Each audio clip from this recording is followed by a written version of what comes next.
along to the TGP season about to get underway. We're here in qualifying. I am Ginger Andy, and joining me in the commentary box for this opening round of the season, it's Stephen Gerrard. No, wait, it's not. It's another Scouser I know. It's Dan the man. Dan, how are you doing? I'm doing well, Andy. It's good to be here to finally see competitive TGP racing on this game. We couldn't do TGP1 last night, so this is the first proper race in TGP on F1 2020. Yep, it sure is the first race. We have been waiting 77 days, trust me, I've not been counting, since the last time we raced in TGP2, and you know, the drivers excited to get back on the racetrack. As you mentioned, touched on there, we missed out on TGP1 last night, which it's good for me because I couldn't make it, so I'm getting the chance to have a second bite of the cherry next week. But yeah, all the focus on these TGP2 drivers as they get their first piece of the action for 77 days, and they're first on the brand new F1 2020 game. And Dan, at the start of a new season, as always, there's a lot of buzz around the drivers about who's quick, who's slow. This is when all the practice goes in and we find out who's been sandbagging and who's not going into the opening race here in Melbourne. Yeah, and Smokey J's has just put his first lap on the soft tyres of 120.5, so he's looking, I would say, pretty quick. Jack Pearson's out in the Mercedes. There's been a lot of talk about how much has he been sandbagging. I suppose we're about to find out. Oh, and Alistair goes quickest on a 120.4. Yeah, so Alistair then popping in with a quick time in that Renault. Jack Pearson, we should touch on him because a controversial figure, some would say, in the TGP series. I'm actually going to turn this down a little bit because I'm getting the impression that this gameplay is very, very loud. So just bear with me, folks. I'm going to just turn down the master volume a little bit because I can barely hear myself think. But as I go back on board, there we go with Jack Pearson. He's 2/10 up as he goes through the high-speed turn 11 and 12 chicane, an area of the racetrack where the back end always steps out as he heads down to the braking point in that black Mercedes for this year. He's invalidated the lap. He's invalidated the lap. So he's invalidated that one. So Jack Pearson not improving on this latest attempt. But yeah, he's one of those drivers, isn't he, where you'd consider to be, as he goes wide, right in between TGP1 and TGP2. He's right on the line. He's almost like a Norwich or a West Brom, isn't he, in that sense? yeah. Well, people have been saying maybe should he be in TGP1. He's fairly adamant that he should be in TGP2, I suppose. We'll see tonight. Yeah, we will have to wait and see. The first time I've covered TGP2 in a long time, and you know, to be honest, there's a few new faces in here. Some that are you know, regulars that have been in here for a very long time. I'm interested to see how it all shapes up and how tight it is. But at the moment, it is Alistair on top by around 1/10 of a second, or half 1/10 of a second, I should say, over Smokey J's, with Owen in third, or Mayor Quimby as he's known. I think he's on an out lap, or has he just completed a quick one, actually? Yeah, he's just completed the lap. Dex has come around the final corner as well. He's in 6th. Let's have a look at what he can do. And he goes... Yeah, he goes 5th. He improves by a couple of tenths, or ahead of Jack Pearson by a couple of tenths. So the top 5 on the soft tyres at the moment, but it's certainly looking like Alistair against Smokey J's in the early exchanges. We've lost Sir Tom Penguin from the qualifying section. He disqualified, as has Indecisive. We've got 16 other runners out there on the track at the minute. Who's out there on outlaps or quick ones? We've got Dom Smith then attacking in that Mercedes. His teammate Jack Pearson, as we've touched on, in P6. So what can Dom Smith do as he makes his way through that first sector? Wow, the rear end really stepping out there on Dom Smith. You don't want to take too much curb on that right-hander, do you? It can step out on you very easily, can't it, Dan? It can indeed, and Baz has just gone purple in sector 2. Oh. That's certainly what the graphic says anyway. We'll see if it's a quick lap. It looks like a quick lap into the penultimate corner.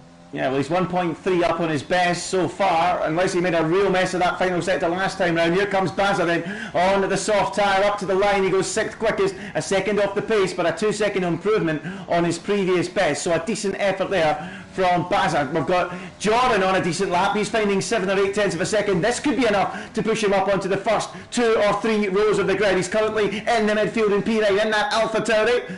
Of course, the rebadged or rebranded Toro Rosso team. To support Red Bull's fashion brand.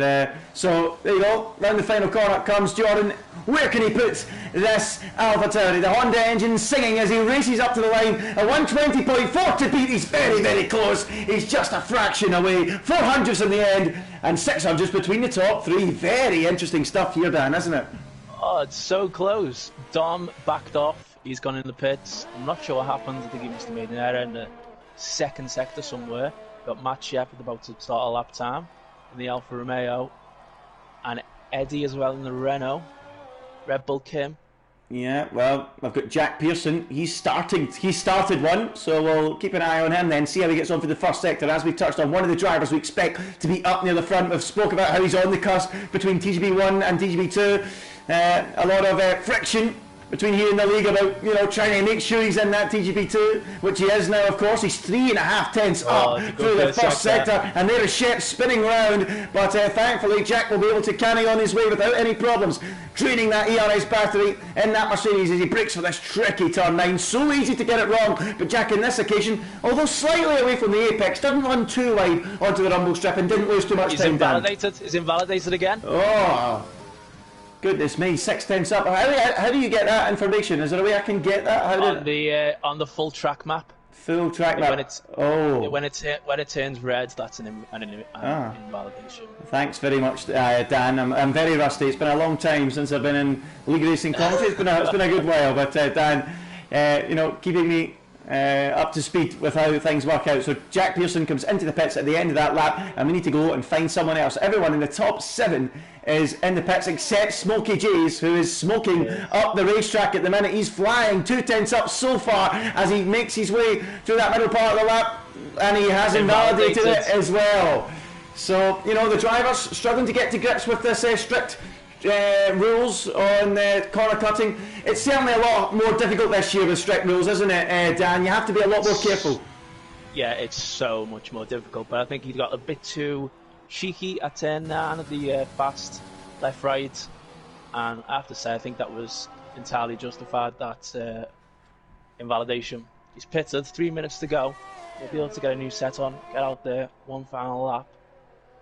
Yeah. So close. Yeah, it is so close at the top, between the top 3, but you do feel there's more to come from the likes of Jack Pearson and of course Smokey Jays, we've just seen. It's all about hooking that lap up, ensuring you don't invalidate. I tend to find, when I've been playing the game a lot in the early stages on strict corner cutting, although it was different for Smokey Jays there, as you said, he was far too aggressive on that inside. I tend to find it difficult on the exit curves. I feel they're a wee bit too harsh sometimes on the exit of corners with these strict rules, but I think it's good overall though. It makes it fairer, doesn't it?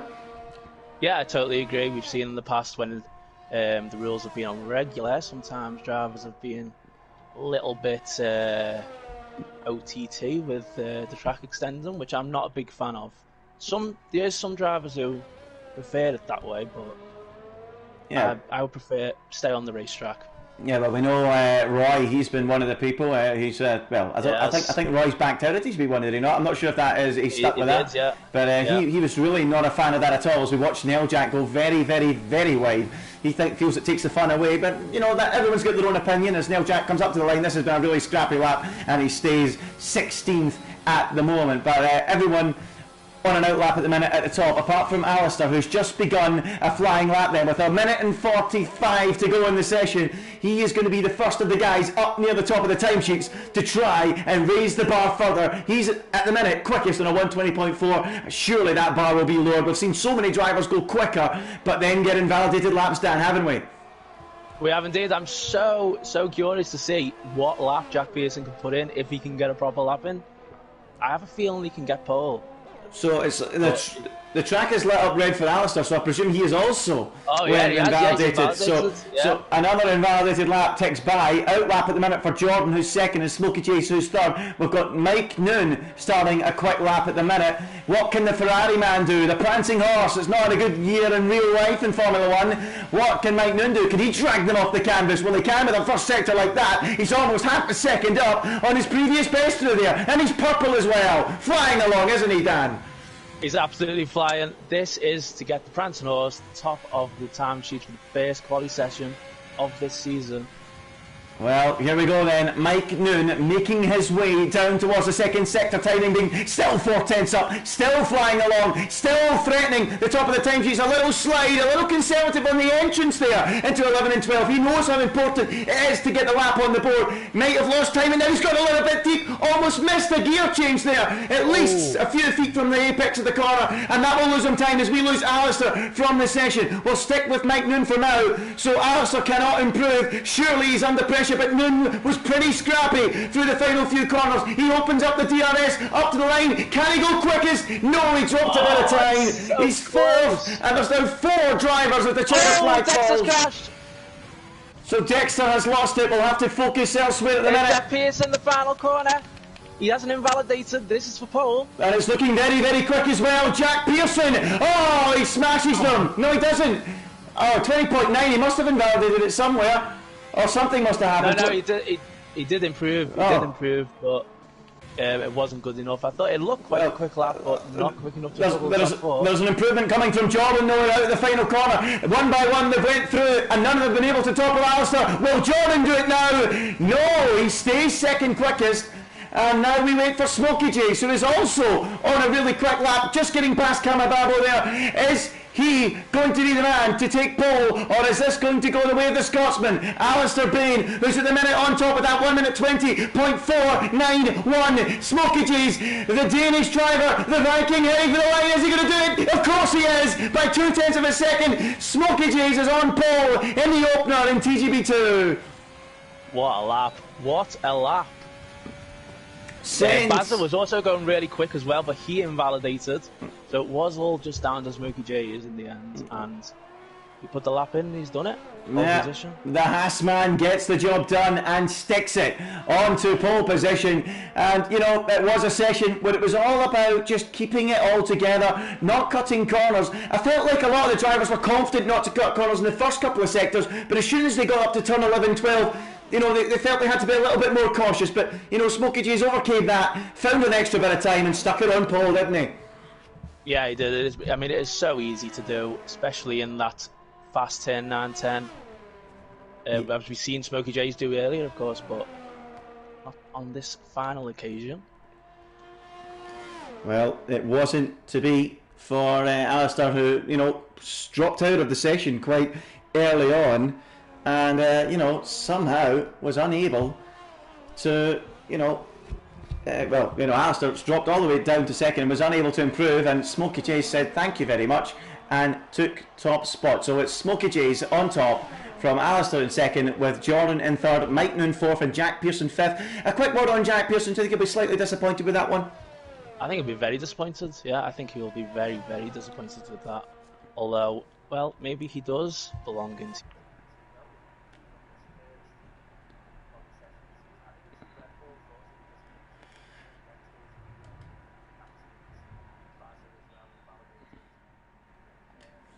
Out of position. Yeah, well, yeah, Bazza almost every single time he did a lap, didn't he? He seemed to make some errors. Apologies there for everyone. I just went away from the screen. You're not missing anything, of course. We're waiting on the timer to tick down. I just wanted to lower the mic a little bit. So, yeah, there we go. Let's take a full look at this, but it is Smokey J's who takes the pole position here in qualifying going into this race. And as you say, Dan, quite a few cars out of position. It should hopefully provide us with plenty of entertainment. But there you go, it is the Viking. Smokey J's in the Haas, puts it on pole by 2 and a bit tenths over Alistair Bain in second. It is Jordan in third in the Alpha Tauri, again around 2 tenths off the top time. Mike Noon 3 tenths off in fourth position, with Jack Pearson a very disappointed fifth. It was Votmare Quimby, or Owen as we know him, in 6th position, Camel Babbo in 7th. Dexter, who binned it, is in 8th position with Bazza 9th, and Dom Smith rounding out the top 10. The first on fresh tyres, it's Neil Jack 11th, Blair Grills in 12th, Shep in 13th, and Erie in 14th with Red Bull Kim. Great to see him back in 15th. Mr. John 16th, Sir Tom Penguin, and Indecisive were disqualified before the session began. So, you know, a few cars out of position, Dan, should give us a little bit more entertainment in that sense as well. Not always a track, though, that we associate with overtaking, is it?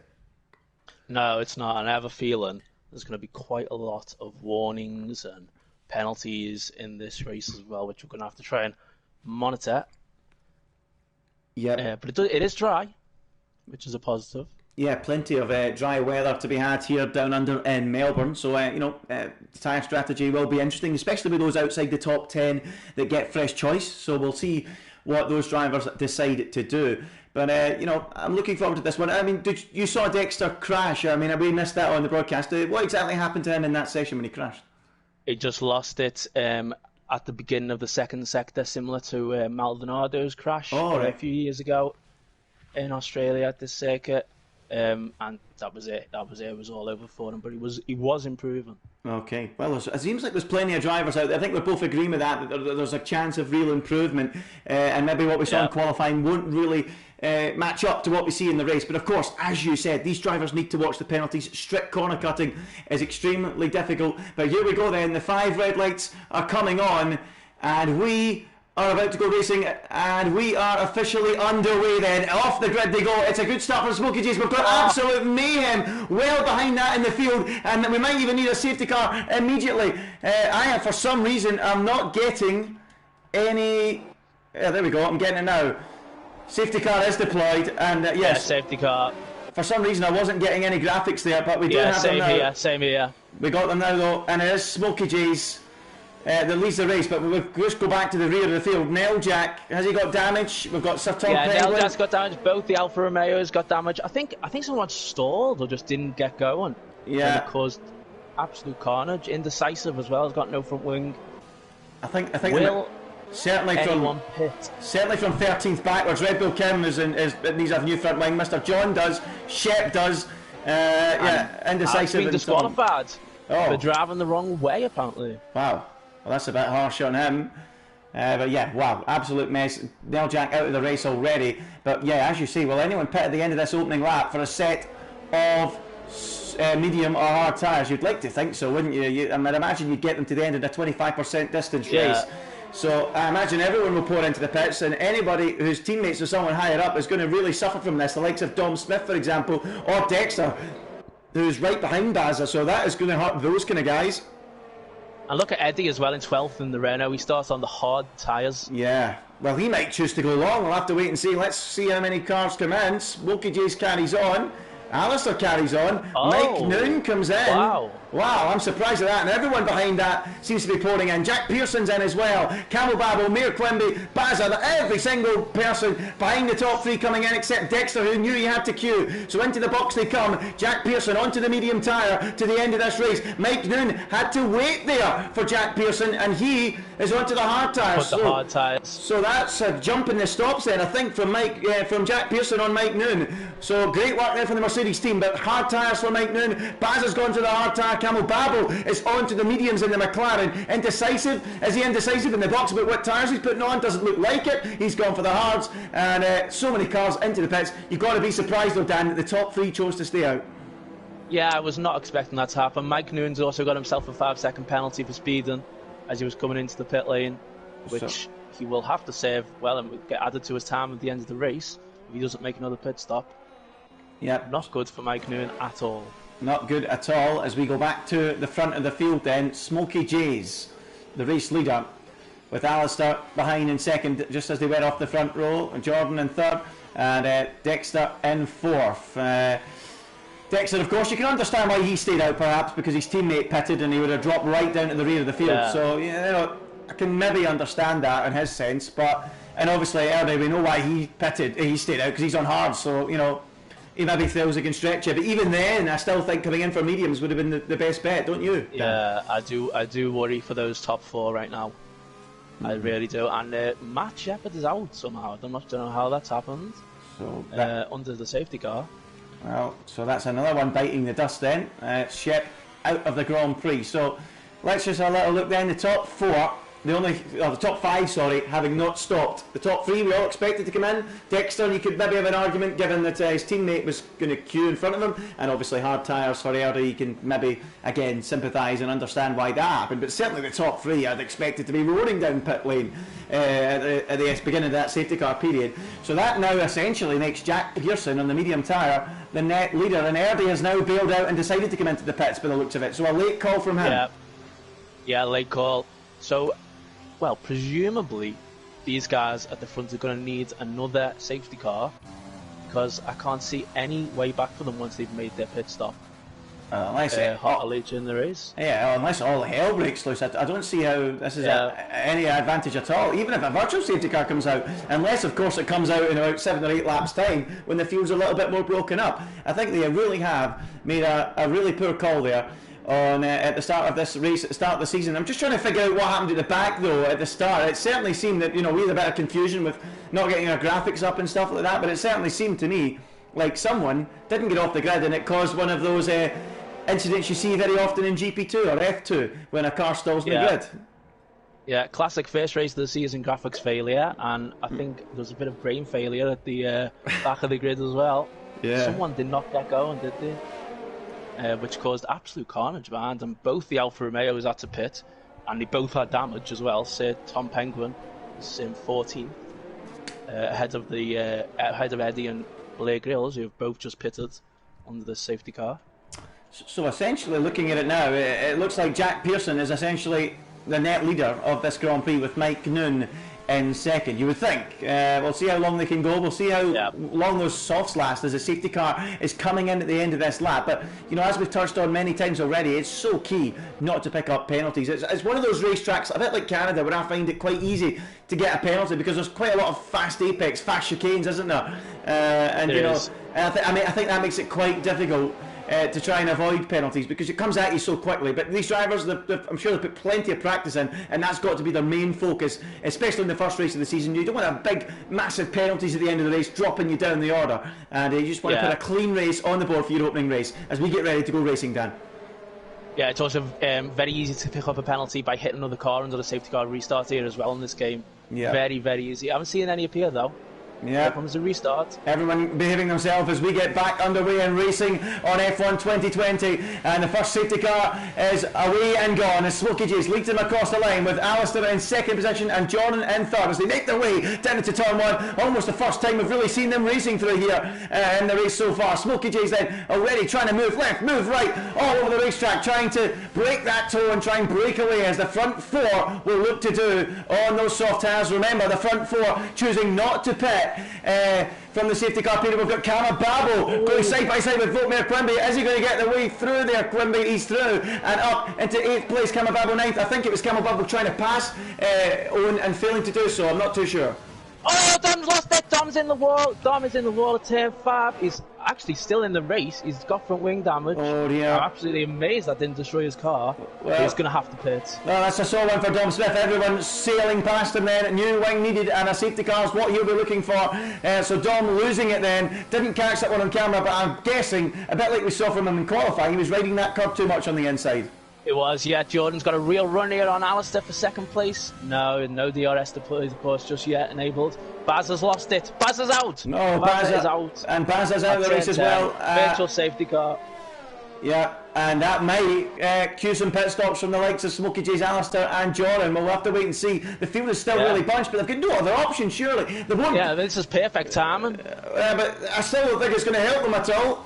It certainly won't help them. Yeah, into the pits. In terms of staying out ahead. Yeah, all four of them come in. There won't be another safety car or a virtual safety car. You're only allowed 2 in 25% distance of a mixture of them. So that's it. And we will run green flag to the end after this. They had to come into the pits. And look at this. It's going to drop them right down to the back of the field. It was a really, really poor call from those 4 to decide to stay out. And it's cost them a chance of victory. And it's going to cost them all potentially a chance of points. It's a disaster, isn't it?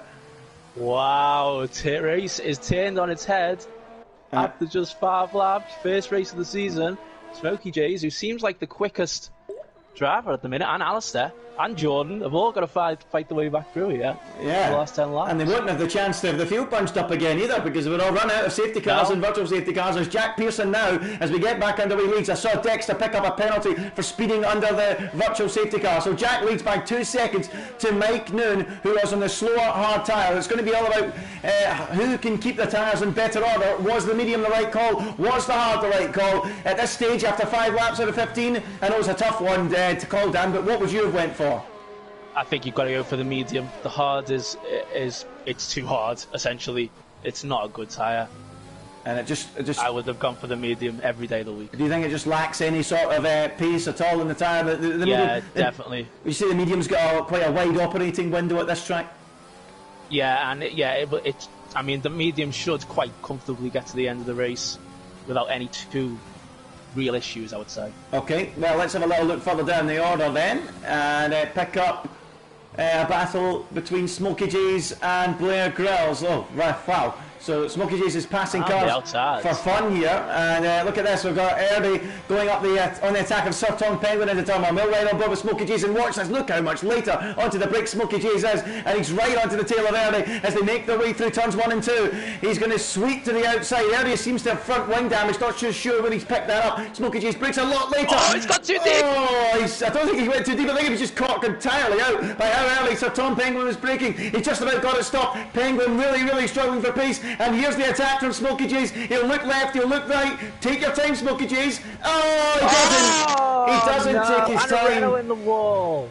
And Erdy's in the wall behind that. We'll have to pick that up. Smokey J's did not take his time. Creamed straight out of the back of Tom Penguin, and that has ruined his race. And who was in the wall? Was it Erdy, I presume?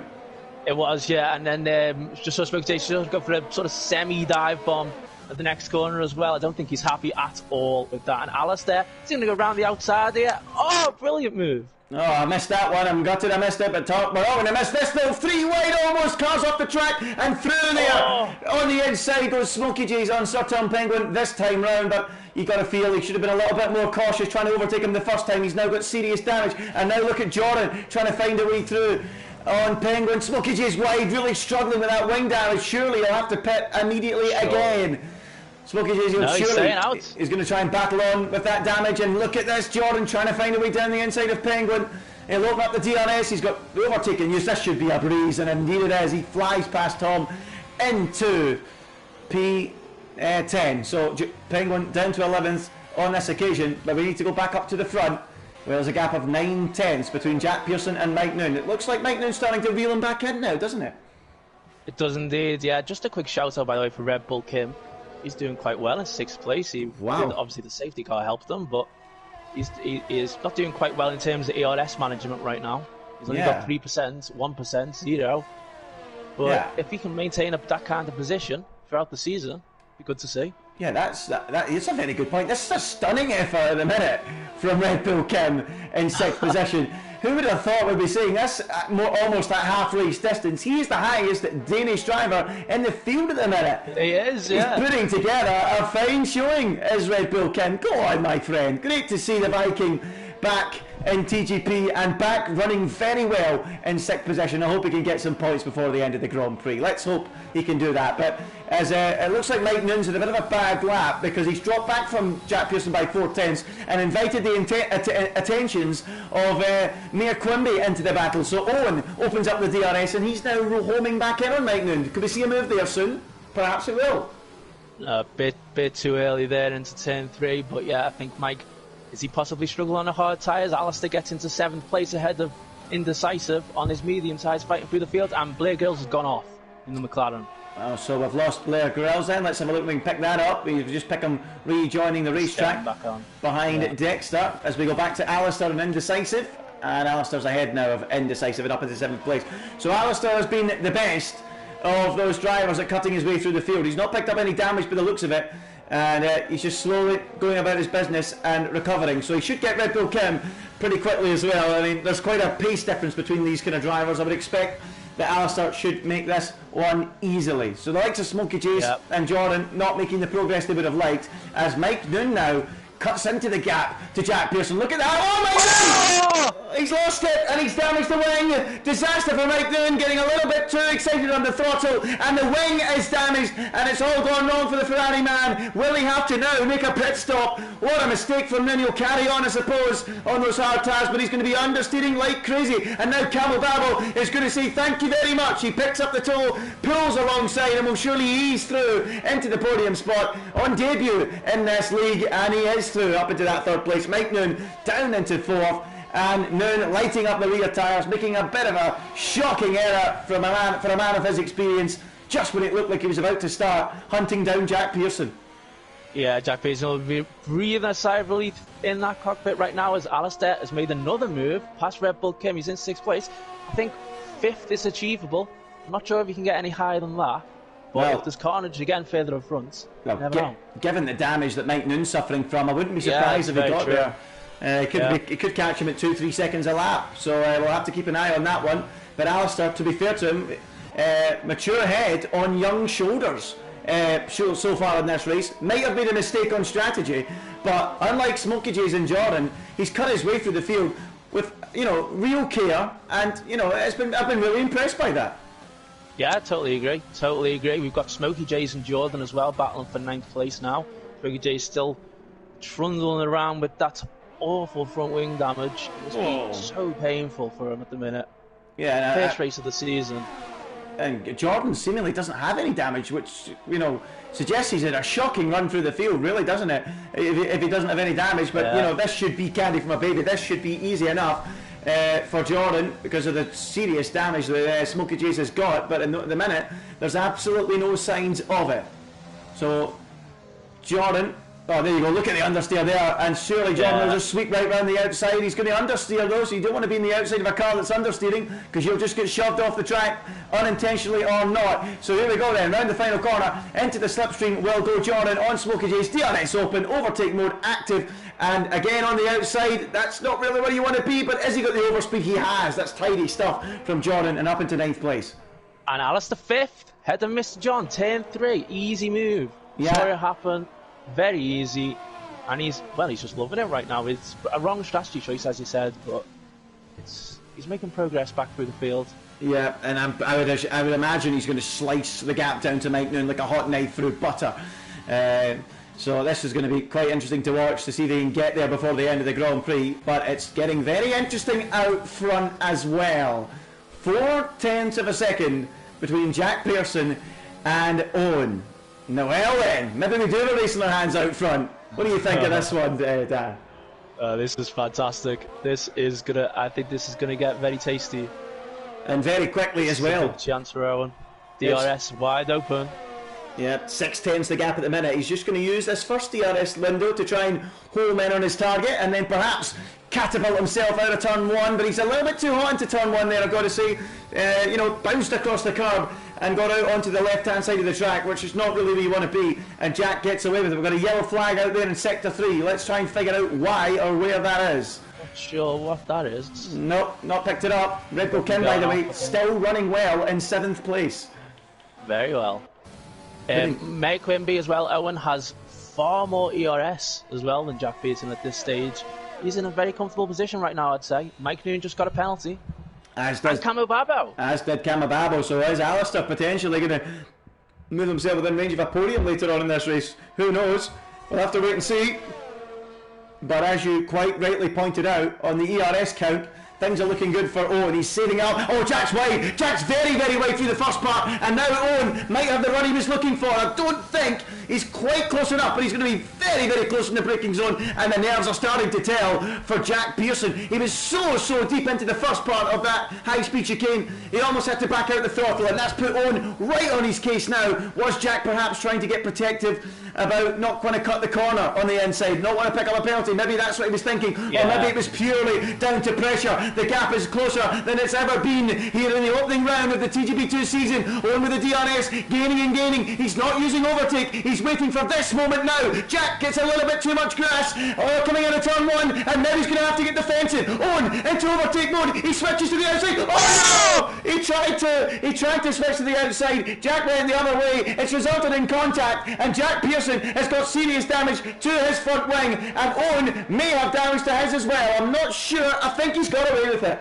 Wow, what did you make of that one? How did you read that one, Dan the man? I mean, Jack Pearson was very, very defensive, wasn't he? Was he weaving left and right, do you think? I don't think it was. I'd say it was that excessive, but Camo Barber's coming right up behind him now as well. This is, I mean, he's just going to concede the position. Yeah, there we go. He's got a penalty as well, Jack Pearson. I think he's going to have to pit, isn't he? Yeah, what is brilliant for Alistair, though. Yes, really, yes. What does Jack do? Does he limp home? Does he carry it? I think he's going to have to pit, and indecisive is round as well at turn 3. So things not going well at all for him. By the way, Red Bull Kim's dropped into 8th place, but with all the drama that's going on, he might gain a few more places as a result of this. But we'll have to wait and see. But Owen is now in the lead of this race. But, you know, it just looked like Owen went to the outside, and I think Jack was expecting him to go to the inside, and I think Owen was also just caught out by the sheer closing speed that he had, and just tagged the back of Jack Pearson. It was a difficult one to read. It happened so quickly, Dan, didn't it? Yeah, and of course it's a classic corner for that kind of accident, isn't it, as you've seen with Alonso in the past, and many times. And Red Bull Kim has lost it. Red Bull Kim is off the turn 9. You're joking. No, that's... Smokey J's has gone past. Dex is about to go through. Yeah, he does.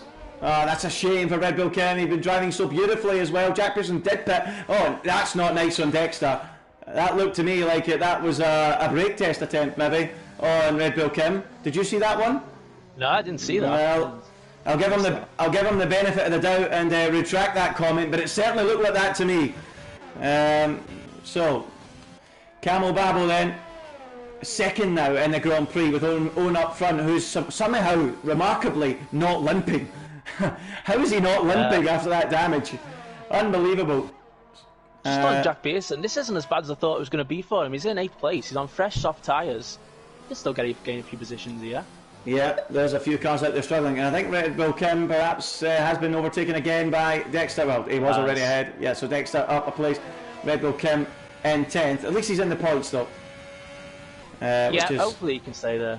Yeah. Top 14 get points. Yeah, oh well, true, top 14 of course, I forgot to mention that. Top 14 in TGP2 do get points, and if you're in the top 14, when you set a fastest lap, you also get the fastest lap point. So not top 10, goes down to top 14 on both counts, I should mention. But in traditional terms, that's a move there from Jordan on his teammate, Mr. John, and he's got him and up into 5th position now in this race. So Jordan on the recovery drive, as is Alistair. Jordan a little bit slower getting through the field though compared to Alistair, but you know he's got there, and to be fair to him, he's done that without any damage, without any major issues, and he's now reaping the rewards, isn't he? He is. Sorry, look at this. Look at Smokey J's and Jack Pearson here. Smokey J's still got that damage. Jack Pearson, fresh tyres, fresh wing. It should be an easy move. It should be into that first corner. Is he going to get it done? He sure is. Jack Pearson up into 7th place. Smokey J's down into P8. So nice stuff there from Jack Pearson. I don't think he's going to go much further up the field than that. And I think that will be that 7th place and no more. There will surely be an investigation after the race though about what happened between Jack and Owen. It's difficult for us to apportion blame. We're not stewards. We don't like to apportion blame mid-race. But, you know, it was certainly an incident that was avoidable. But as you did touch on, to be fair, Dan, you know, we've seen it numerous times. Alonso going the wrong way with Gutierrez, not, you know, misjudging it. We've seen Martin Brundle over the top of David Coulthard and Jack Villeneuve as well over the top of Ralf Schumacher, I believe it was. So, you know, it happens a lot, doesn't it? Yeah, it is a very easy corner for that to happen. We're on the final lap, and Alistair is 2.5 seconds behind Mike Noon, who has that penalty. Yeah. Alistair could sneak a podium here.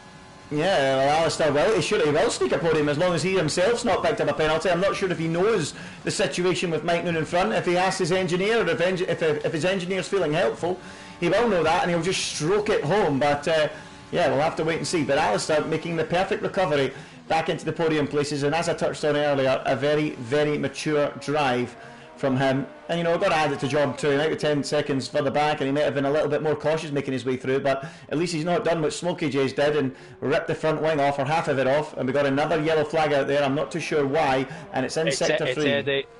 It's the Renault has lost it at turn 10. Yeah, there he is. Terrible race for the Renault there. Yeah, it's not going to plan for him at all. But we need to pick up Mayor Quimby. Owen is on his way to victory here in the TGP2 opener at Albert Park in Melbourne. There might be an investigation to follow after the contact, the massive contact, the controversial contact between he and Jack Pearson. But on the racetrack, there can be no doubt about it, he's 5 seconds clear of Camel Babel, and the Pink Panther, the racing point, the tracing point, whatever you want to call it, comes round the final corner and up to the line. It will be Owen who wins down under in the opener in Melbourne, across the line, and he takes it from Camel Babel in second, with Mike Noon chased home by Alistair Bain for third, but Mike Noon with that penalty, and Alistair! Corner! He still got third. He still got it. Gets it. Well, because Mike Noon had a 5-second penalty, of course, didn't he? Sorry. Yeah. Of the pit lane. So Alistair, very, very lucky. Oh, Jordan gets fourth as well. So Jordan nips ahead of Mike too, so good effort there from those two in the recovery. Mr. John, by the way, what an effort that is for 6th place. Hats off to him. Jack Pearson 7th, Smokey J's a forgettable race in 8th. It all went wrong in the strategy call. Dexter looks like he's going to come home in 9th, with Red Bull Kim following him home in 10th. So up to the line they come, 9th and 10th, but of course in TGP2 the points go all the way down, and Indecisive is spun it, I think, out the final corner, but he's going to maintain 11th place.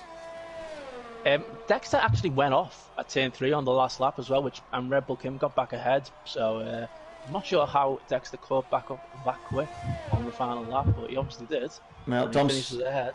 Dom Smith collects points in 12th. And Blair Groves has been a mistake, and that will allow Sir Tom Penguin to double his points tally from 1 point to 2 points in this race, and he weaves across the line. Well done, Tom. Well done, Tom. Good effort, mate. 13th. Thanks to the mistake from Blair Groves, I think he gets absolutely nothing as a result. Oh, goodness. Oh, Penguin actually 14th on penalties, but he gets a point after all that, at least. Well, considering I think he got involved, didn't he, in that crash at the very start. He was in the pits having to queue behind his teammates. I think he will take that. Yeah, I think he will. I think Tom, he knows himself. He's not got the great pace, but he'll happily come away with a point. Quite satisfied with that. But there you go. Owen, pending an investigation, I would presume, has taken the victory here in their opener in Albert Park, Melbourne. An interesting race, a bit wild at times, it has to be said. A few incidents more than we perhaps like, but it was certainly a race that was decided early on and was swung about upside down by some poor decision making by some at the safety car, Dan, wasn't it? Yeah, definitely. And of course that incident between Owen and Jack Pearson was ironically the Racing Point and the Mercedes. So Racing Point trying to literally get the bodywork off the Mercedes onto its car. I think maybe Racing Point were asking to use the nose cam on Owen's car to get right inside the back of that Mercedes car. Perhaps, I don't know. But in the end, it worked for them and they got the victory. Well, there you go. There's the full results then. It is vote Mayor Quimby, or Mayor Quimby, or Owen, as we know him. He takes the victory from Kamababo in 2nd. Despite his penalty, he holds off Alistair Bain, who was 3rd with a penalty. Jordan got 4th. Mike Noon, too many penalties, cost him in the end with 5th. Mr. John, great effort, 6th place from him. He'll be delighted with that. Jack Pearson, what might have been, he's 7th. Smokey J's will be thinking the same in 8th. Dexter is 9th, and Red Bull Kim, well done, gets in the points in 10th. Indecisive, Dom, Erdy, and Tom Penguin complete the points. Well, Dan, what did you make of that opening race, first of all, as a whole? And second of all, who was your driver of the day from that one? Well, I think I've probably got to say Owen. Despite that incident, it was looking like it was going to be between Jordan, Alistair, Jack Pearson even as well, but Owen obviously had a great drive, and well, pending that penalty decision, I think he deserves the victory. The top 3, of course, at the start of the race really did not make the right decision, did they, with that pit stop? Well, not pitting under the safety car. Yeah, they really made a mistake there, and hopefully they learn from that one, because it's a mistake I've made myself. Dan, I did it. Yeah, and me. Yeah, exactly. I think we both did it, didn't we, in that same race last season? In Australia. Yeah. So we learned from that one not to try that. And actually, I think in that same race, just like what happened there was a virtual safety car immediately after it, wasn't there? And we had to come into the pit, so it was almost like we'd seen this movie before, and we knew what was going to happen next. And that's what happened as well, when there is quite a field spread as well between the top guys and the slightly slower guys in this tier, and that's what makes it difficult when you're trying to come back through the field. You're not too sure on some people's braking points. You could just see it coming with Smokey J's. He was going really deep into corners. We've seen him once nearly hit Tom Penguin into turn 3, and then sure enough he did the job properly at the end of the first sector, didn't he? And careered into the back of Tom. So Smokey J's just only got himself to blame, really. He's got to be more patient, more cautious, and perhaps he'll learn from that one, and learn not to put himself in that position in the first place by pitting immediately, as Alistair and Dexter really should have done as well. Sorry, Andy, go on. No, go on. No, go for it. Alex, apparently, at the start of the race, he was basically there was a bit of lag, I think, involved, which caused that accident at the start. Doesn't look like it was Alex's fault at all. Just the game, sadly. Yeah. Well, I suppose there's not much we can do. I mean, as we mentioned, we had these issues last night with the game, which halted all TGP1 action last night. Thankfully, we got some action tonight. Maybe not the action we were looking for from at the start of the Grand Prix, thanks to the game. But these things happen. Not the fault of any of our drivers. But it just led to carnage at the very start, which you never like to see. It actually looked a bit like I think it was the Portuguese Grand Prix, was it? When was it Katayama or something like that, or was it Portugal? Was it South Africa? I'm not too sure. It looked like that in the background, where cars flipping and spinning up in the air, and no surprise at the safety car at all, was there? No, not a surprise. Not a surprise. Okay, well, who are you looking at then in this race, Dan? Who do you look at and go, well, they've really had a shocker there, and they really want to bounce back and get a strong result? Surely, I mean, the majority of the people you consider as championship contenders had a struggle, didn't they? The likes of Jack Pearson, the likes of Smokey J's, they just didn't get it together at all, did they? Yeah, I'm pretty sure we're going to see a response from Smokey J's in this race. Surely he's going to be out for it. Yeah, well, he certainly had the pole position, didn't he? Last time out, he had the pace. There was no doubt about it. Just the lack of strategy and the poor, racecraft coming through the field, or lack of attention, whatever you want to call it, coming through the field, costing him dear. But this track, Bahrain, a lot different to Melbourne, isn't it? Melbourne's around the streets. It's a lot more tight. It's a lot more. What's the word? It comes at you. There's less time to rest at Melbourne. And there's a lot of high-speed chicanes, as we touched on last time. I think Bahrain's a track that it will be a little bit more kinder on the corner cutting and things like that. But I think the one thing you would have to watch out, as we touched on briefly in Melbourne, is the exit curbs in Bahrain for track extending. The likes of that final corner, for example, can be really tricky. And maybe as you swoop down the hill through the lefts and rights, just before that first hairpin, you can run wide there, and that might cost you your lap time as well. So, areas like that on the racetrack, they're where the drivers are going to have to really worry, isn't it?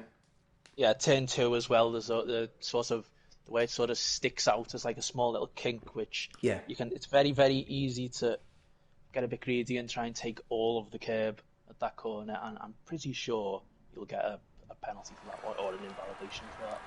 Yeah, absolutely. Well, we arrived in Bahrain. There might be the word rain in the title of the venue, but I can tell you, there's never been a wet Bahrain Grand Prix, and I don't think there ever will be.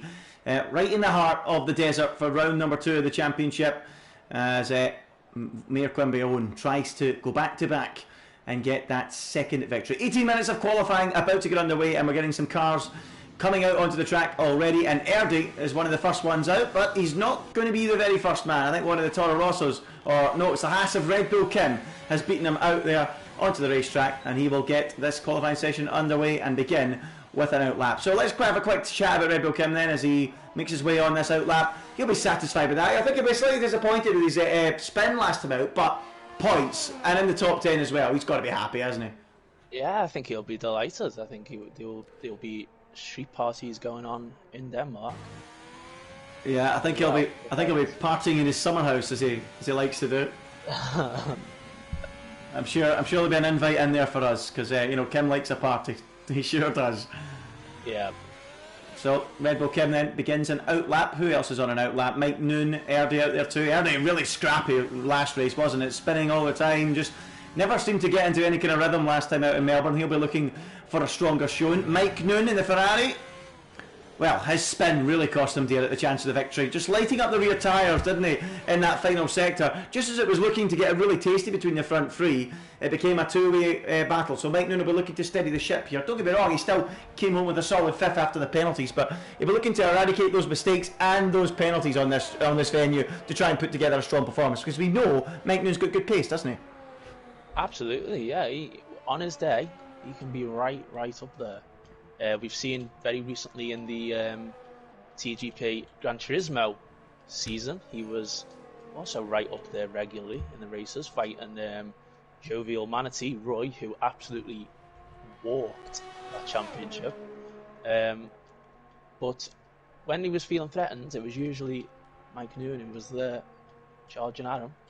Yeah, well, let's take a look then as we go on board then with Mike Noon for a lap of this Bahrain International Circuit here in Sakhir.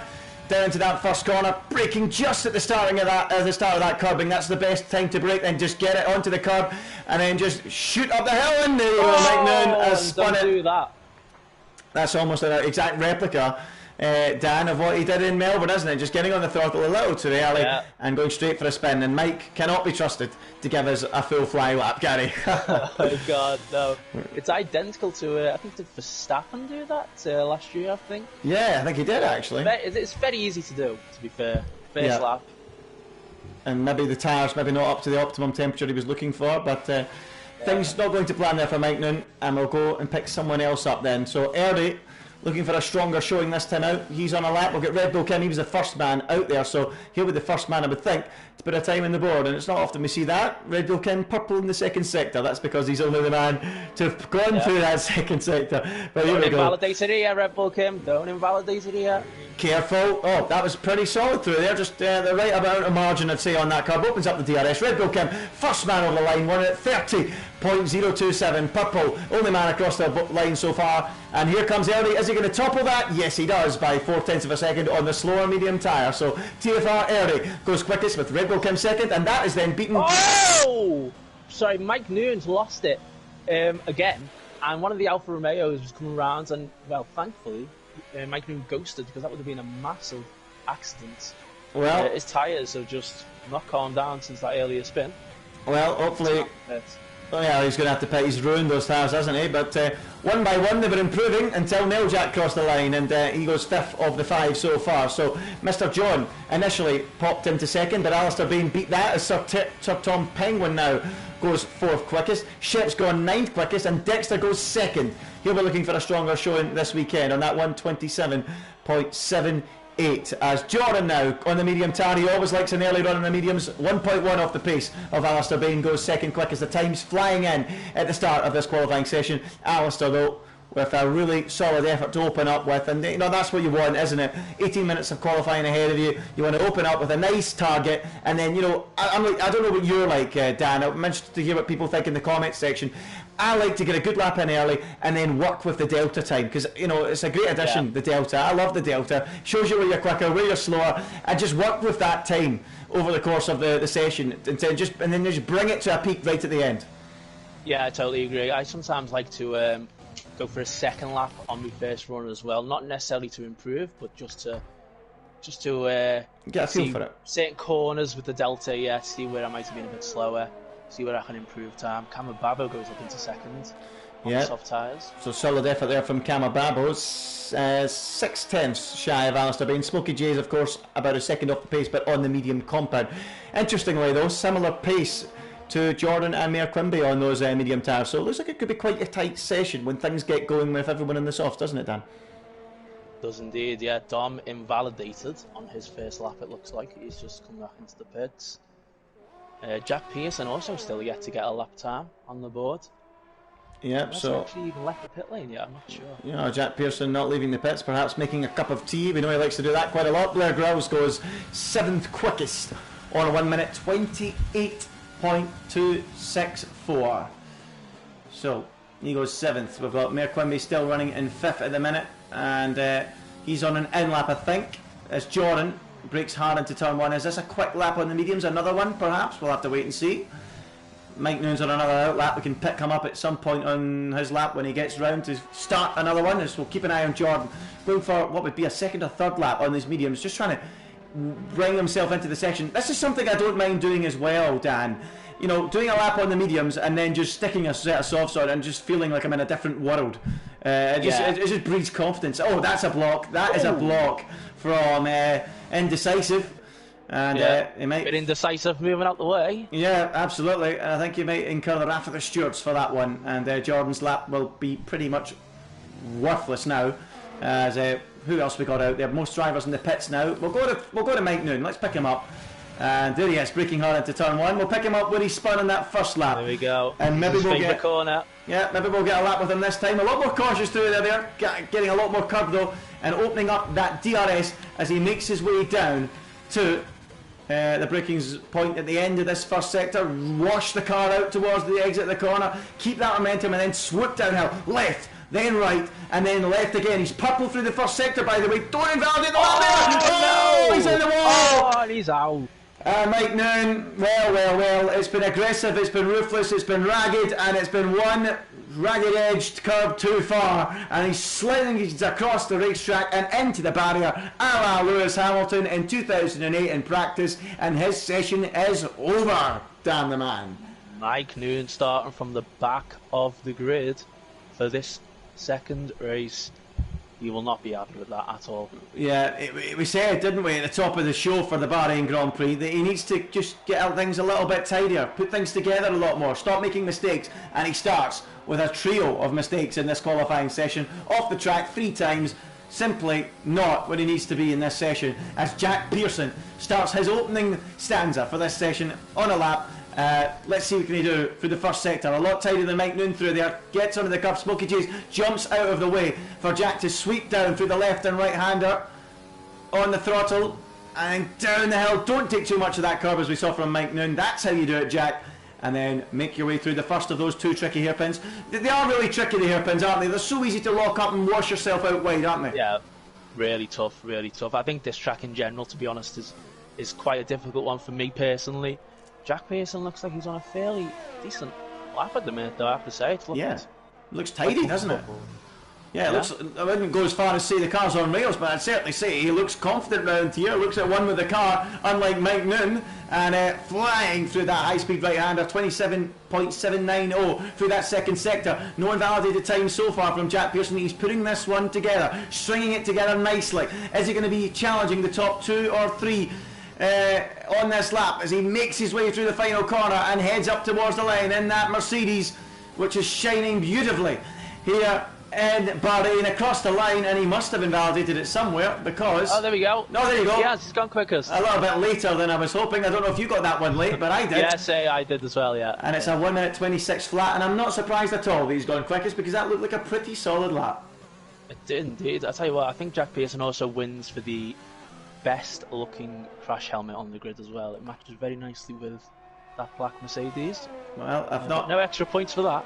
I've not been paying much attention, I'm going to be honest, but I'll maybe keep an eye on it. But I'm paying a lot of attention to Alistair Bain, who's 2/10 up from the second sector. Is it enough to go quickest of all? No, a fraction shy, half a tenth shy, to be honest, to be exact. And Jack Pearson maintains top spot. Oh, Owen is out. Owen is out of the session. Looks like he's lost it. That seems like a strange place to lose it, I have to say. Up on the mini-map there, just at the tight turn 9. Well, we've got a quick lap coming from Dexter. Sorry to come across you there. 4.5 tenths between...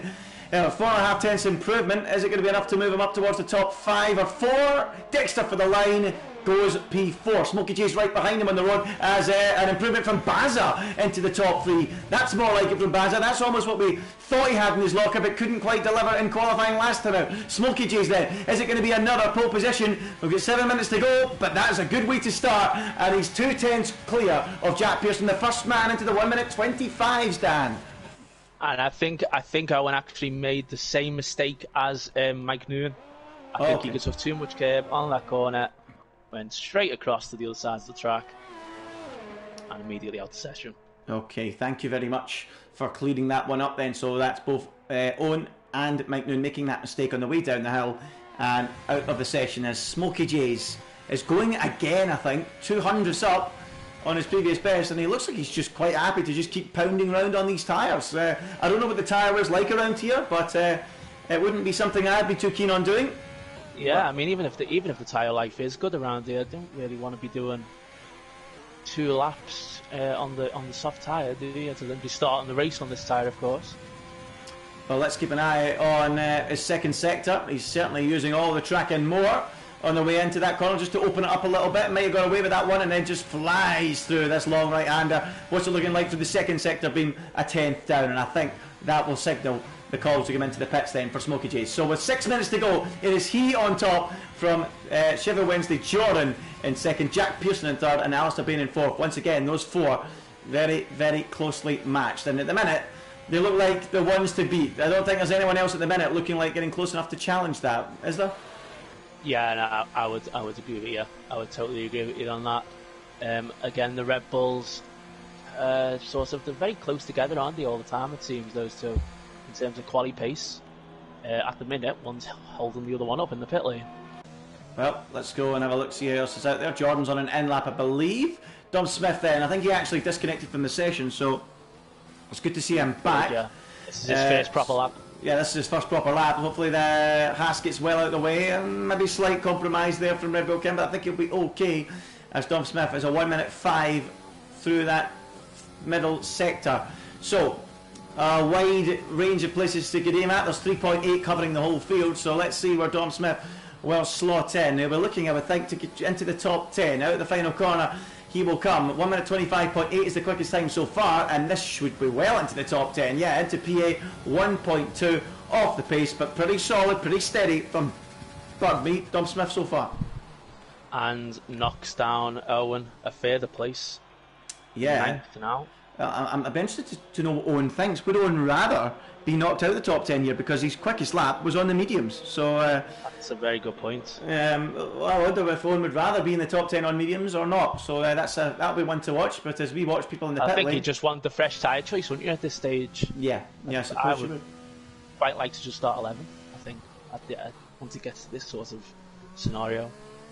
Yeah, well, I would say, looking at the timings at the minute, there's probably only 3 drivers that could beat him, and there's directly below him Shep, Blair Grills and Erdy. I mean, there's a big 7/10 gap back between Erdy and Neljak, so if they're expecting them to find a second, I mean, it could be enough to just drop him into 11th or 12th place, but I don't know if Mr. John, Neljak, Indecisive, Red Bull Kim or Sir Tom have got that kind of pace in their locker to go within 1.7 seconds of pole. I think Neljak is on quite a quick lap right now. In fact, yeah. He's just coming down the back straight. Yeah, I'm on board with him and I'm not even realising it. Well, there you go. Thanks for picking that one up, Dan the man, eagle-eyed as ever. As Neljak makes his way around the final corner, is it going to be enough to put him up towards pole position or a front row of the grid? No, he's 13th. In a minute, I saw flashes of purple on the right hand side of my screen. Me too, as well. Yeah. So not too sure why. Bit of a glitch. Yeah, not too sure why that was putting us off, and he is 2.6 off the pace still. So Neljak now 14th, Mr. John 13th as things stand. As we wait for the top runners to come back out on the track. What about Baza then? He's on an outlap, 8/10 away from pole. Some half second and a bit to find anything to get within range of the top 4. Is that beyond he and Kamababu, or do you think there might be a genuine opportunity they could do that? I think there's a genuine opportunity they can do it for sure. Yeah, Basler also, of course, he crashed out early on, didn't he? In Australia, he needs to get a decent result here, I think, to finish the first night off on a high. Yeah, I'd be really disappointed with the way that went. It didn't really get to show the full potential, in the race, and of course with too many invalidations in qualifying. So yeah, I think you're absolutely right. I think Baza really needs to put strong showing together. At the minute, 6th is pretty steady, it's pretty solid. You can't be too disheartened with that, but he'll be looking to try and really push on and try and find a gulp of time to get within range of the top guys. But at the minute, it's looking like there's 4 men in this in terms of pace. But we'll see. We will have to wait and see. Can the Red Bull man or Kamababu find the pace they need to get within range of the top 4? Certainly Mayor Quimby and Mike Noon probably felt they could have, but making mistakes on the ragged edge, on that ragged edge curb, and crashing has cost them dear. So let's keep an eye then on Baza in the Red Bull as he makes his way around the final corner and starts a flying lap. We should just touch on it during qualifying. This is a track where overtaking is really easy, and it's going to be full of action throughout the race, most notably down here into turn 1. And if you do complete a move, or if you don't, you can either re-overtake someone or have a second bite of the cherry as you come out of turn 2 and 3 and swip up the hill, open up the DRS once again, as you can see on that rear wing, and make a move up here as Mr. John retires from the session. That's now Owen, Mr. John, Neljak, Indecisive and Mike Noon all out of qualifying. But yeah, great track, plenty of overtaking opportunities. Isn't it, Dan? And it's a track that initially in Formula 1 didn't provide much action, but as the years went by, as the cars changed and DRS became a thing, it became a lot more enjoyable to watch a race here, didn't it? Yeah, I think it's almost like since it went to a night race, yeah, suddenly transformed the entire Grand Prix. Because it's been very entertaining ever since. And well, that's an entertaining spin for Blair Girls there. Not for him, but for us it looked busy. It looked quite nice. Well, it's qualifying probably over though.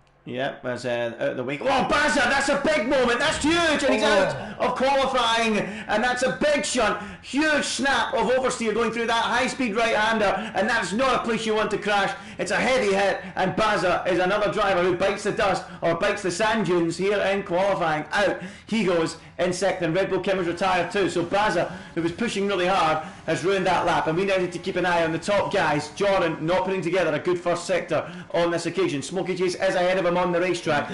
Smokey J's improving. Smokey J's was purple sector 1. Well, so Smokey J's is improving, but Alistair Bain is further round on the track, and he's found time for the middle sector. He's purple for the middle sector. It's only by 200ths of a second overall on the lap though. It might be enough to push him up into the top 2 or 3, and he's getting a small toe from the McLaren in front of Calababo. So Alistair Bain needs a monumental final sector to get anywhere near the time of Smokey J's. What can he do? Opens up the DRS, hits the line, it's a 26-1, and he goes second and onto the front row. So, where is Smokey J's? We're expecting him to light the timing screens up. He's improve massively. Oh, he's absolutely flying. This is going to be a mid, potentially low 25. It's a mid 25, a 25.5. He obliterates the field. Jordan now coming out of the final corner. Is there any improvement from him to challenge Alistair at least? No. Stays third quickest. It's all on Jack Pearson, who's finding time out the final corner on his previous best. Not enough to challenge Smokey J's, but it might be enough to put him onto the front row of the grid. Yes, he does. Just gets onto the front row ahead of Alistair, but Smokey J's has smoked the field, hasn't he, here in qualifying. That's a great effort from him as he looks to recover from that awful opening round in Melbourne. Yeah, another brilliant lap. Fully deserved that pole position, 4/10 quicker. And again, it's quite close, just further behind Smokey J's, but he is certainly in qualifying. He's in another postcode. Yeah, he sure is. Shep abandons his lap, and he is 9th quickest. And that means, as you can see on the timing screens, Owen, Mayor Quimby, will be starting this race on medium tyres. He will be forced to start on mediums. Wow. I wonder what he's going to make of that. I don't think he'll be best pleased. Well, yeah, because I mean, 1 place lower and he gets a fresh set, so I think he'll be a little bit disappointed. But there it is, the final results from the Bahrain Grand Prix qualifying session. It's Smokey J's, who, well, as you said, Dan, perfectly, is in another postcode, 4/10 clear of Jack Pearson in second. It's very, very tight for the runners-up spot. Alistair a fraction shy, just over 100th really, in third. Jordan in fourth, decent effort there. He was looking to, bounce off that 4th place finish from the last Grand Prix and perhaps go into the podium places. Camel Baba is in 5th. Dexter, much better in 6th. As you said, so little between those Red Bull drivers. Bazza in 7th.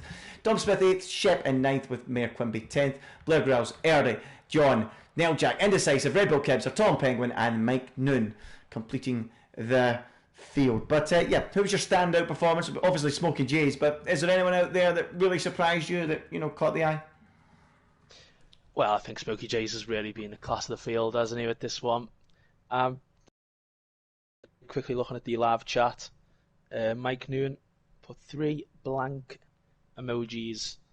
So I think he's less than impressed with his accidents early on in that quali session.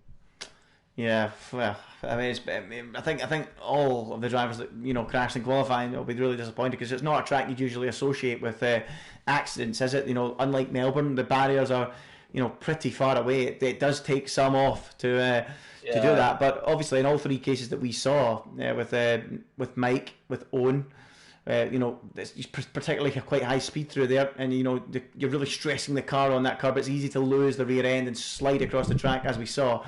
And no surprise they ended the wall, and of course especially with Bazza, who was having a major accident. But anyway, here we go.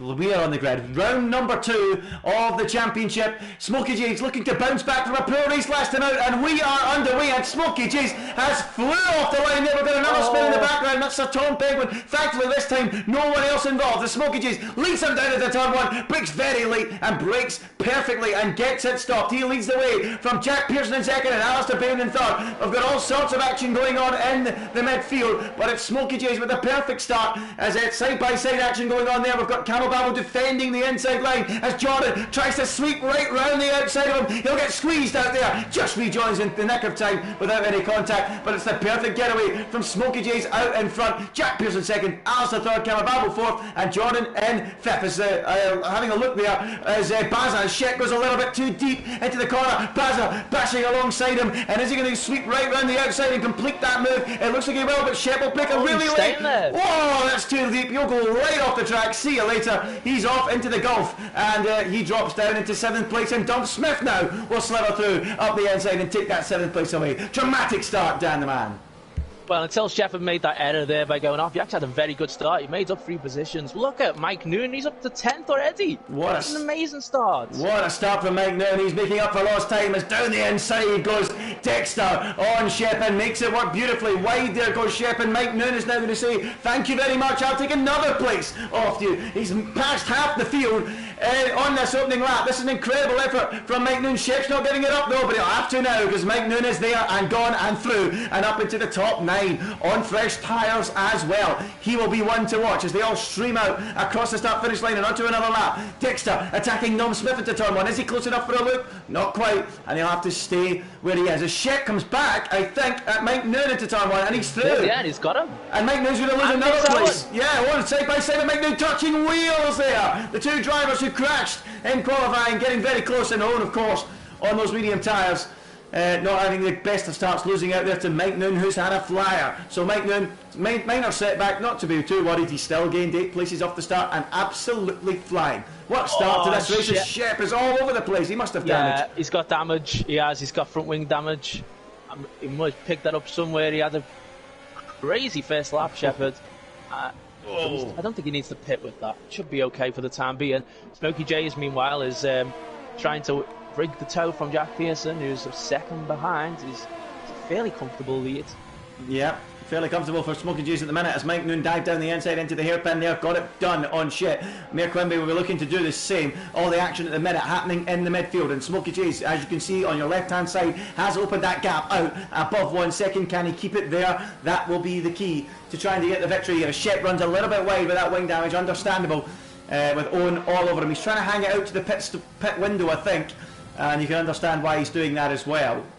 Perhaps waiting for a virtual safety car or something along those lines as we come out of the final corner and across the line onto lap number 3. On board with Owen then as he attacks Shep going down into turn 1. Shep in the middle of the road decides to just let Owen have that inside line on the medium tyres. It's difficult, and in behind that we've got really close action. I think it was Blair Grills missing his braking point, almost careering into the back there of Neiljack, who's left the session due to a disconnection issue, so that's a shame for him. Smokey Cheese is not at a good lap, by the way, down to 7/10 as Shep dives back up the inside. Yeah, he's trying everything, isn't he, to fight with these guys, but with that wing damage he should really just be taking his time and trying to get the car home. Yeah, fair play to him though for having a challenge on Owen and on Mike Noon as well earlier on, of course. Yeah, he's not just giving it up. Yeah, giving us some entertainment, to be fair to him, so hats off to him. As we pick up Mike Noon, Dexter and Dom Smith, all fighting over 7th place. This looks like the best battle on track. Baza just in front of those guys at the minute. I've lost my gap to the leader, which is not good, or gap interval. Me too. And Dexter ahead of Dom for 7th place. Nice move.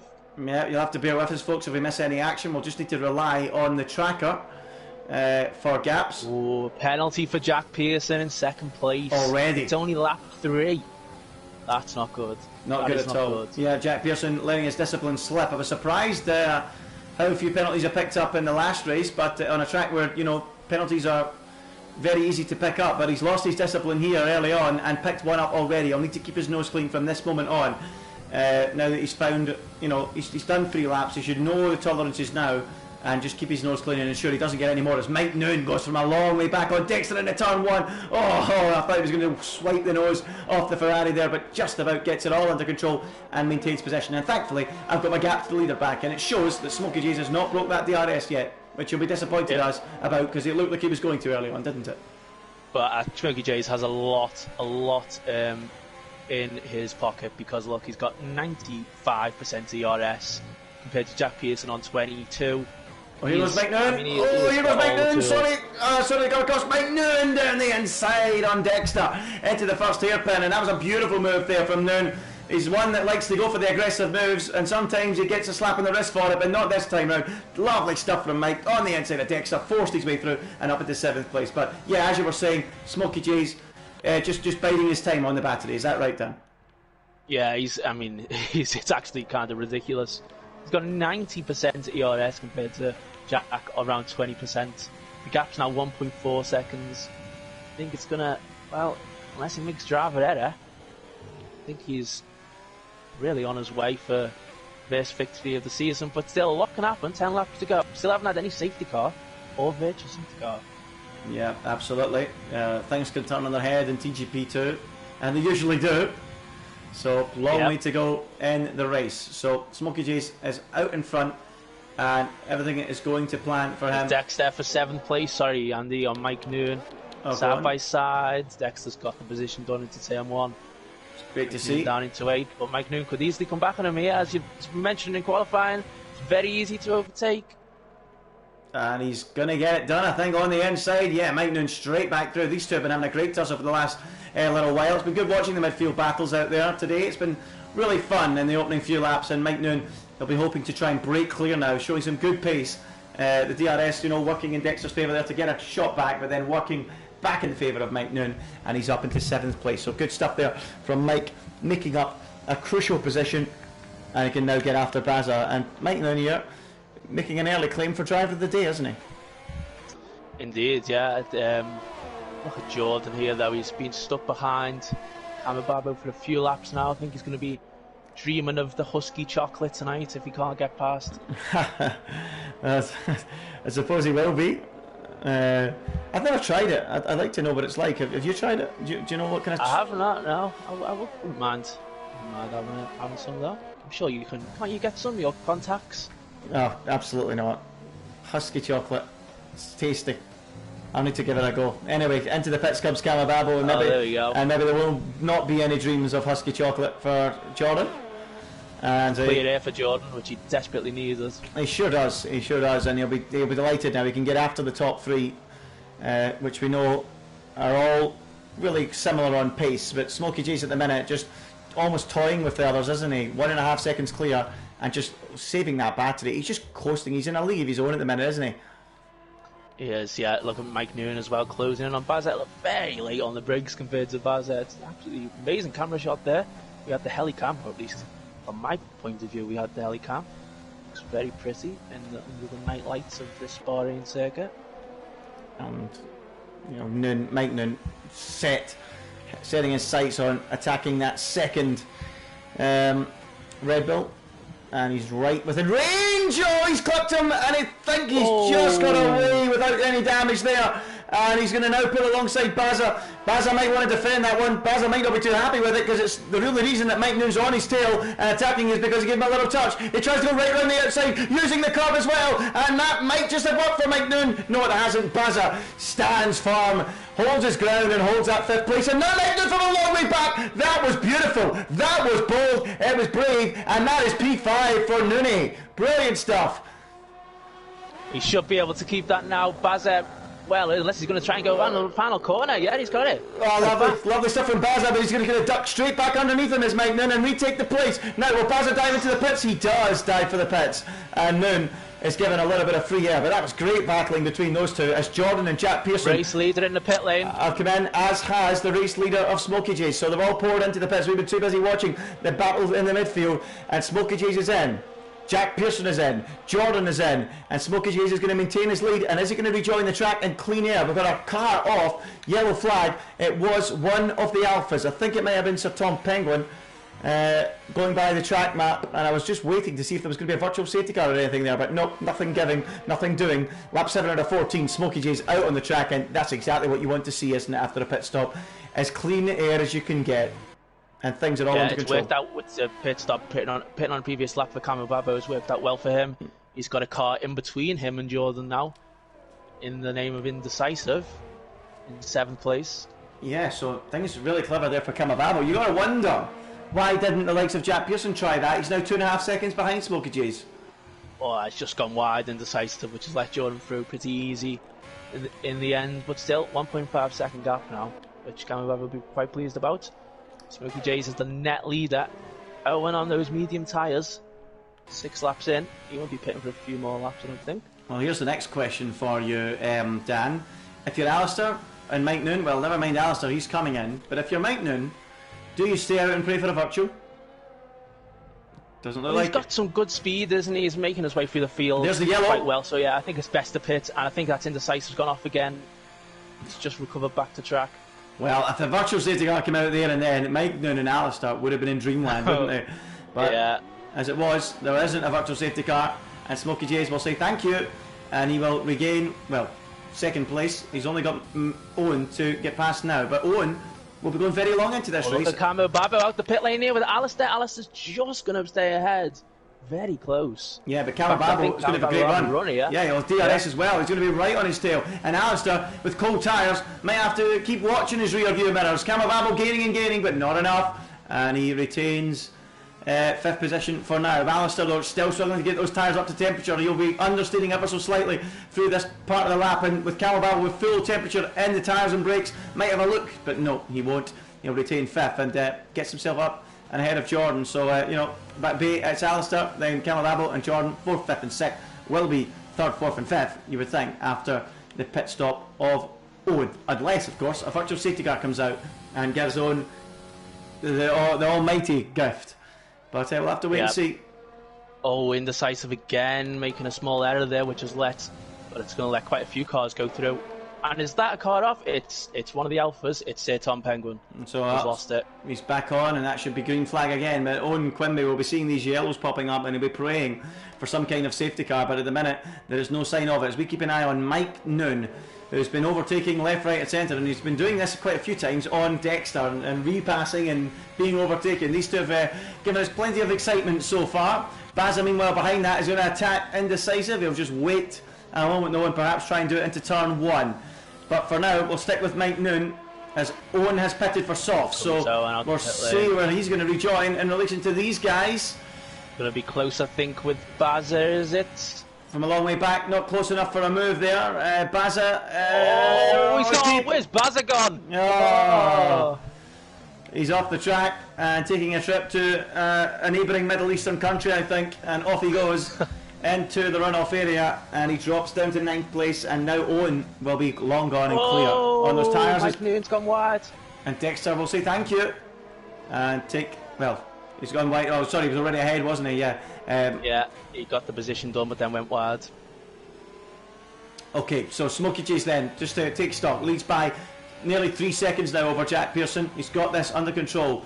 Jack second, and Alistair Bain third as Noon gets it too deep again, going into the braking zone at the hairpin, and again nudges a Red Bull, and again seemingly gets away without any damage. Very fortunate then for him. So let's look from the rear wing of Dexter at the attacking Mike Noon. Mike Noon, he is, well, it feels like we've seen a lot of him in this race, haven't we? And he's really been one of the headline stars. Dexter's run a bit wide there. This presents a great opportunity for Mike Noon. I would be using my overtake at this point, I've got to say. Although, probably best to save it up maybe for the DRS down here.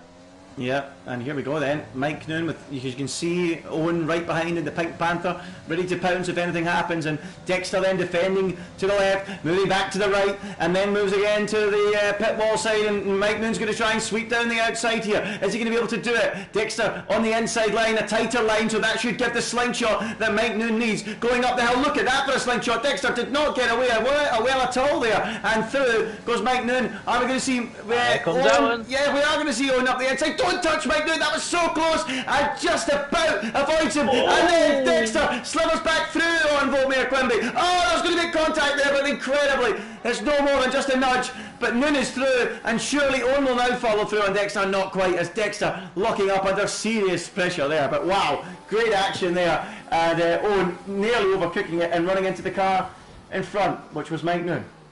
Brilliant driving, absolutely brilliant driving. Jordan is still all over the back of Camo Babo.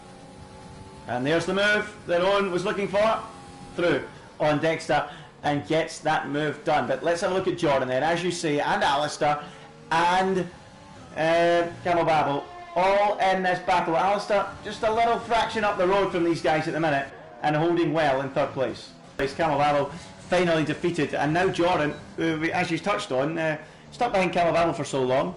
Has he got the pace to now hunt down Alistair Bain and take that position away? Well, we're saying third. It would be second, as you've said. Yeah, indecisive. Just made a small error there, which is going to allow Shepard to go through. He's still got that front wing damage, so didn't feel the need to replace it in his pit stop. He's got absolutely 0 ERS down this straight, but to be fair, indecisive doesn't have much either. So no real change of position there.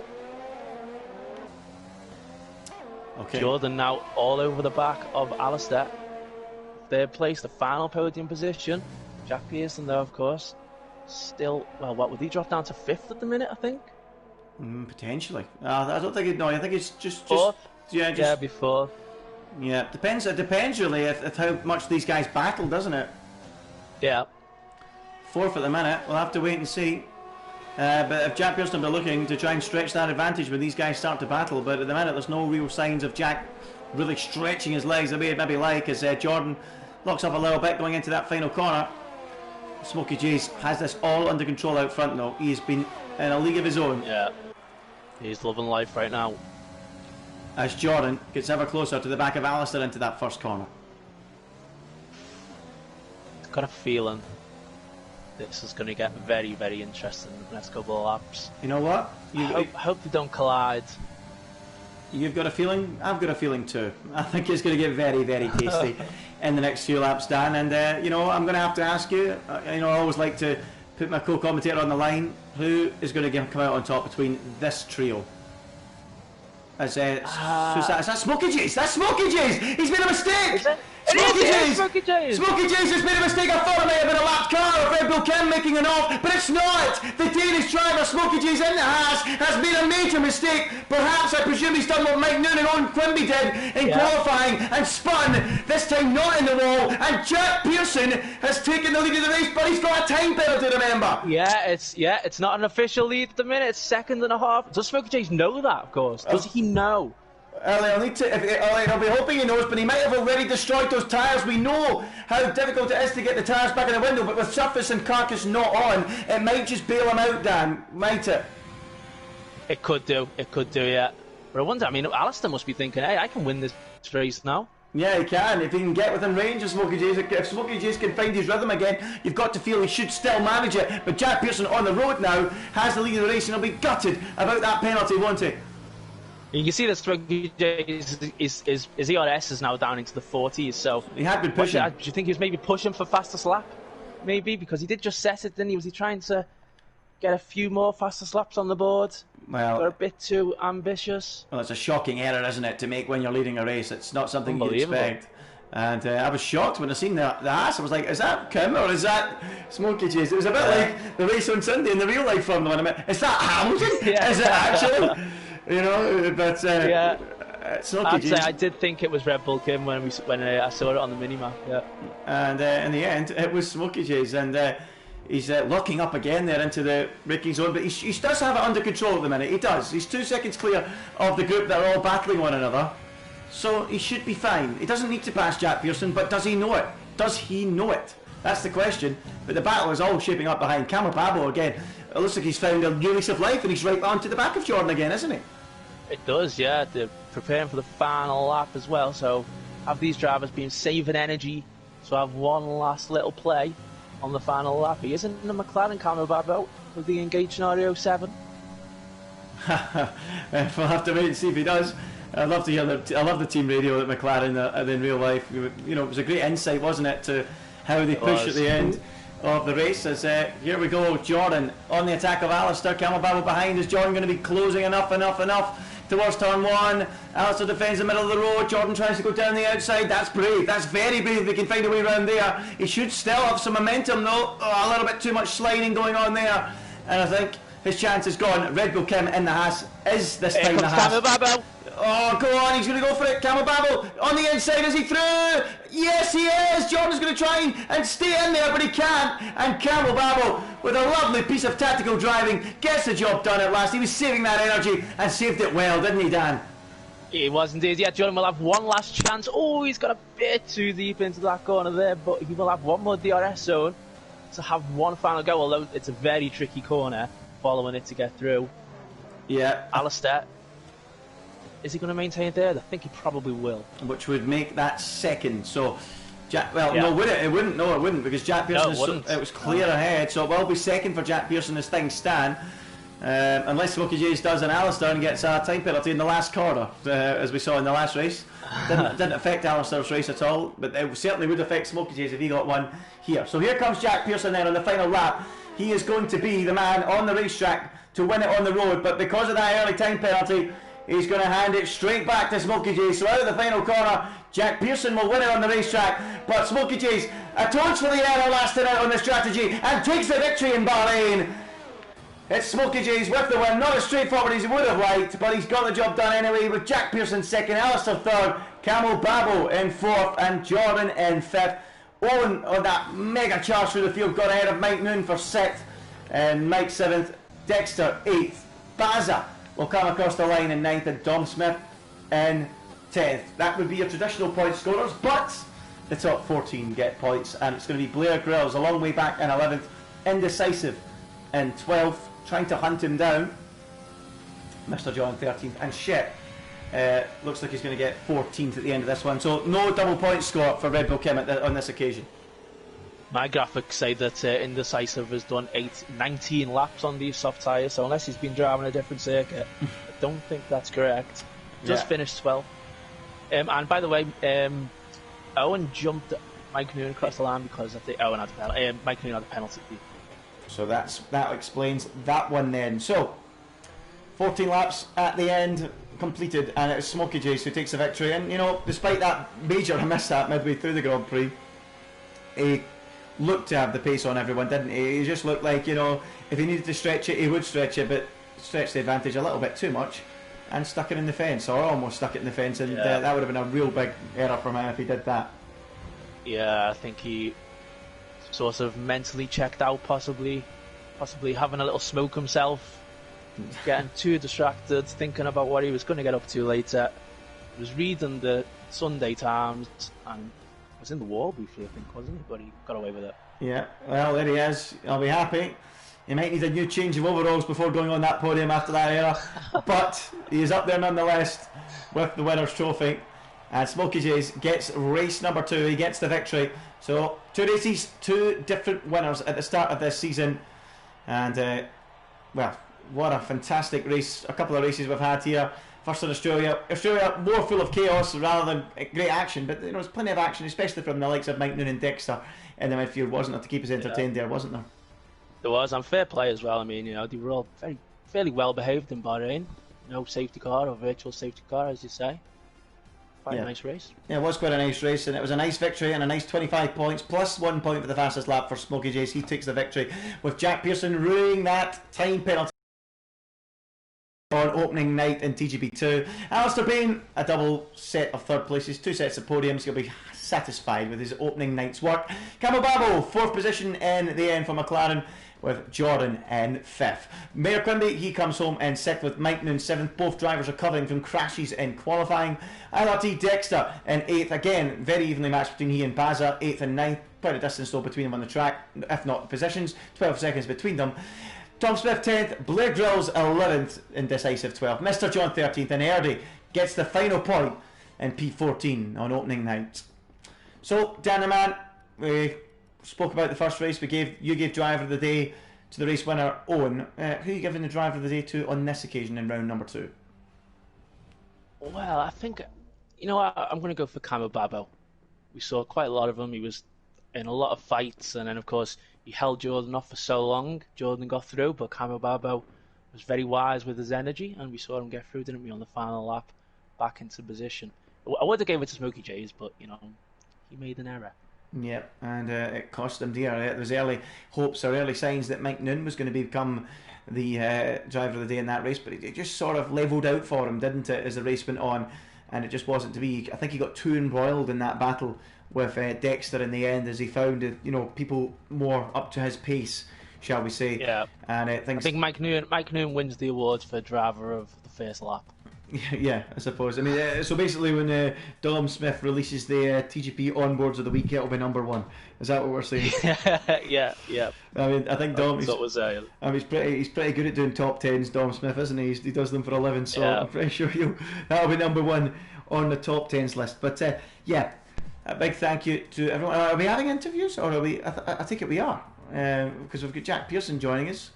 Oh no, we don't. Okay. We never had interviews in the first race. He's gone. Yeah, we never had interviews in the first race. Why would we have them for the second race? So, I suppose we'll wrap it up there. It's been a pleasure to bring you the opening couple of rounds of the TGP2 season. Plenty of drama, plenty of action to bite your teeth into from that opening set of races. A big thanks to Dan the Man, or Stephen Gerrard, for joining us in the commentary box for that one. And I've been Ginger Andy as well. So, thanks very much, guys. Hope to see you guys again next week at the same time, at Wednesday, 7:10. The lobby opens, and we'll have the stream up soon after for the next couple of rounds in the championship. But that's all from us. We hope you all have a very good week. Goodbye.